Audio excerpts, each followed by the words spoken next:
New changes are coming to RHS for the PSAT and SAT. Changes and renovations are being made to the 400 lab. A Halloween concert is coming to RHS this fall. All this and more on all new TigerCast News, October 23rd, 2015. From Eye of the Tiger, this is TigerCast News. Broadcasting from Studio 403 at Roseville High School. Good morning and welcome to an all-new TigerCast News. I'm Alex Gonzalez. And I'm Claire McKegg. New changes are going to be put in place for the PSAT and the SAT. We now go to Chris Beauford with the story. The changes to the PSAT and SAT are made to line up with the new Common Core curriculum introduced in the past 2 years. The benefits of the redesigned SAT are, I think that students, the goal is to get a better assessment of students' knowledge of English language arts, reading, math, in the context of what they're learning in their high school curriculum. Students now will be able to get a more in-depth look on their PSAT scores. I'm looking forward to, because on the PSAT, when students take the PSAT, they're actually going to get reports that describe like their strengths and weaknesses, and it's going to be connected to a whole study plan through the Khan Academy. So I'm kind of excited about that, to see that. And then I'm also just excited to see if with the changes, if we will see students benefiting with higher scores.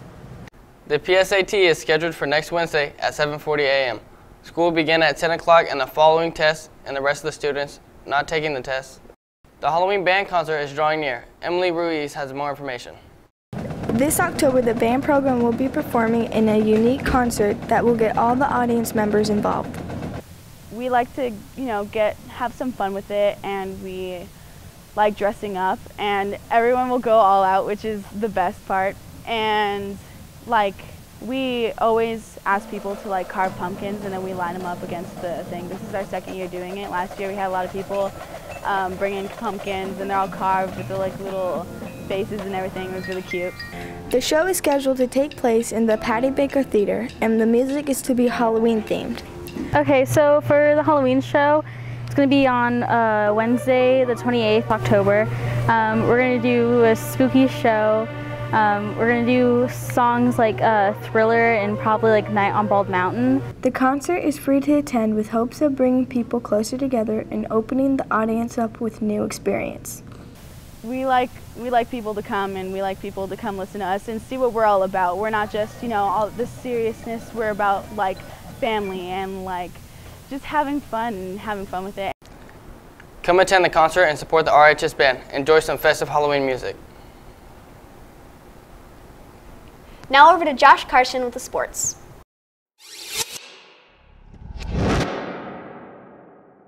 Thanks, Claire. On this week's edition of TCSN, the cross-country team looks to keep up their success into coming races. Aaron Rye has a story.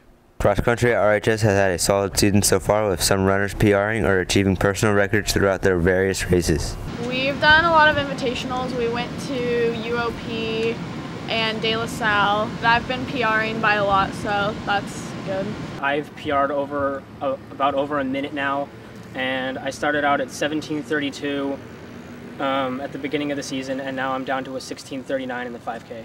The progression of the young talent has impressed some runners, including senior Blake Amato. The teams right now, we're doing pretty good. A lot of progression so far throughout the season. We have a lot of new young athletes on our team, so we're seeing a lot of progression through them, and we hope to see them do pretty well in the next couple of years.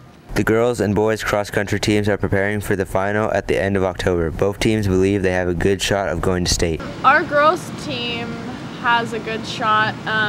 Our division is really stacked, so we'll kind of have to wait and see, but we've been improving a lot, so. I think our girls team, our varsity girls team, has a pretty good shot at the state team to get their top runners in. And then for the varsity guys, I think myself and Matthew Seatfeld have a pretty good chance of getting into state this year.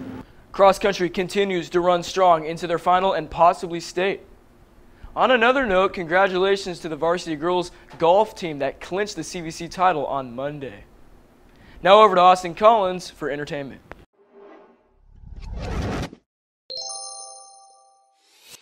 Thanks, Josh. Bridge of Spies was released on October 4th. The film was written by the Coen brothers, directed by Steven Spielberg, and stars Tom Hanks. So yeah, it's kind of a triple threat. This movie takes place during the Cold War era and tells a story of justice and integrity in its highest form. Hanks plays an insurance lawyer who has to defend an accused Russian spy in court, believing everyone, even a spy for America's #1 threat at this time, deserves a fair chance in the court of law. Hanks delivers more than a few memorable quotes regarding equality and what it means to be an American.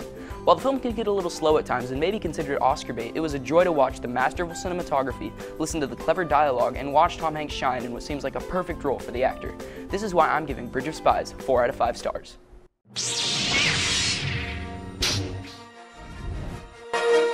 The third trailer for Star Wars Episode 7 premiered this Monday. This movie's finally starting to feel like a tangible reality. While I remain slightly skeptical of the film until I watch it, oh my god, what a trailer. Seeing the new villain in a little more depth added mystery to his origin, and seeing more dialogue from Han Solo brought back so much nostalgia. The fact that he admits that the Force is all real during the trailer, when in the original trilogy he accused the concept of being a hokey religion. It's amazing to see the way the characters have matured and grown, and as soon as the classic Star Wars theme song hit, I literally had chills. And apparently so did the rest of the world, as it already broke both records and websites with its online ticket sales. I could not be more ready for this film's release on December 18th, and will spend my remaining time coming up with theories about the characters and plot, like any self-proclaimed Star Wars guru would. We now go back with more news. The video game club at Roseville High School has been going strong for 8 years. We go to Austin Daly with the story. The video game club has been available in CJ Addington's room ever since a student inspired the idea. The nurse had a bunch of kids probably about 7 or 8 years ago that used to hang out in her office, and they didn't have anywhere to go. And so she asked if I would open up my room and let them hang out in my room. And so we did that, and then at some point one of those kids brought a GameCube and plugged it into my TV and started playing it, and that was the beginning of the video game club. The club is open to all students and doesn't require any signing up or knowledge of the games. Well, I mean, it's like anybody can join. It doesn't matter who you are. You can come in anytime, like after school, before school, during both lunches. But students don't have to only play video games. They can also spend the time with friends. I like the fact that it gives people a chance to socialize and hang out with their friends. It's a a safe, supervised environment, and it's air conditioned in the summer and it's got heat in the winter, and it's just a nice, clean, safe place to hang out and be with their friends. That's it for us today on TigerCast News. And remember, we're always on at eyeofthetigernews.com. See you next time.